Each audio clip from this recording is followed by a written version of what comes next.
राधिका बरसाने वारी की जय। राधे राधे।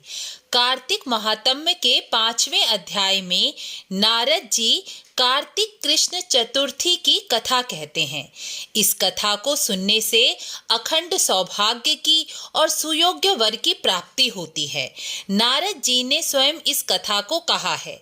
नारद जी बताते हैं कि कार्तिक कृष्ण चतुर्थी को भगवान गणेश जी का व्रत होता है।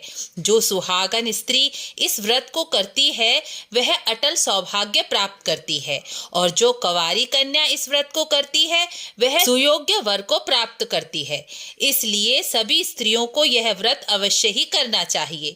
जिन कन्याओं की शादी में बहुत विलंब हो रहा है, बार बार अड़चने आ रही हैं, या कोई कन्या लायक वर नहीं मिल रहा, उस कन्या को यह व्रत अवश्य ही करना चाहिए। इस व्रत में ब्रह्म मुहूर्त में स्नान कर कर चंदन पुष्प धूप से गणेश जी का पूजन करना चाहिए। संध्या के समय फिर से गणेश जी का पूजन करके चंद्रमा उदय होने पर चंद्रमा को अर्घ देकर उत्सव मनाकर भोजन करना चाहिए। चंद्रमा को अर्घ दिए बगैर यह व्रत अधूरा माना जाता है, इसलिए चंद्रमा का पूजन अति आवश्यक है। इस संबंध में नारद जी एक कथा सुनाते हैं। भद्रावती नाम की एक पुरी में सुधर्मा नाम का एक राजा रहता था। उसके 4 पुत्र और एक पुत्री वीरमती थी। उसने अपनी कन्या वीरमती का विवाह देवव्रत नाम के एक युवक से कर दिया। दोनों बड़े प्रेम से रहते। एक दिन अचानक देवव्रत को एक सांप ने काट लिया और उसकी मृत्यु हो गई। वीरमती दुख के सागर में डूब गई। उसके माता पिता और 4 भाई भी वहां आ गए। संयोगवश उस समय सबका दुख दूर करने वाले पुलस्त्य ऋषि उनके घर आ पहुंचे। राजा ने हाथ जोड़कर प्रणाम करते हुए ऋषि से बोले, ऋषिवर, किस पाप कर्म के कारण मेरी कन्या विधवा हो गई?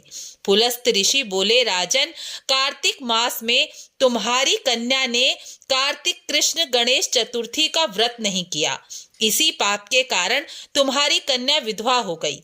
पुलस्त्य ऋषि कहने लगे, एक समय ब्रह्मा विष्णु महेश इंद्र आदि देवता दैत्यों के नाश का उपाय सोचने के लिए इकट्ठे हुए। तब ब्रह्मा जी ने ध्यान करके सभी देवताओं से बोले, गणेश चतुर्थी का व्रत सब दैत्यों का नाश करने वाला है। तब सभी देवताओं ने कार्तिक कृष्ण गणेश चतुर्थी का व्रत किया और उससे दैत्यों पर विजय प्राप्त की।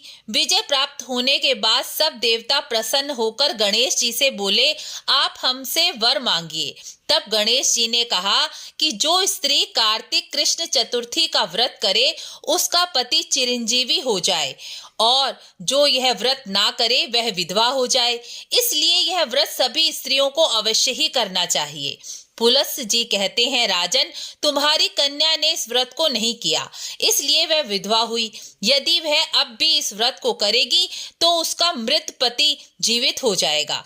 यह कहकर ऋषि चले गए। राजा ने अपने दामाद का शव तेल में डलवा दिया और कार्तिक मास की कृष्ण चतुर्थी आने पर उसकी पुत्री ने व्रत किया, जिसके प्रभाव से उसका मृत पति जीवित हो गया।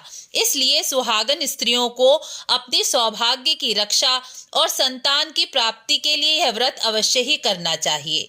जो मनुष्य गणेश जी को अपना इष्ट मानते हैं वह अश्विन कृष्ण चतुर्थी से लेकर कार्तिक शुक्ल पक्ष की चतुर्थी तक कार्तिक स्नान करने से गणेश जी की प्रसन्नता प्राप्त कर सकते हैं और गणेश जी की कृपा भी प्राप्त हो जाती है। जो मनुष्य दूसरों की देखा देखी या जबरदस्ती भी इस व्रत को करता है तो इस व्रत का फल अवश्य ही पाता है। इसलिए कार्तिक कृष्ण चतुर्थी का व्रत अवश्य ही करना चाहिए। आपको वीडियो अच्छी लगी हो तो लाइक शेयर भी अवश्य करें। राधे राधे।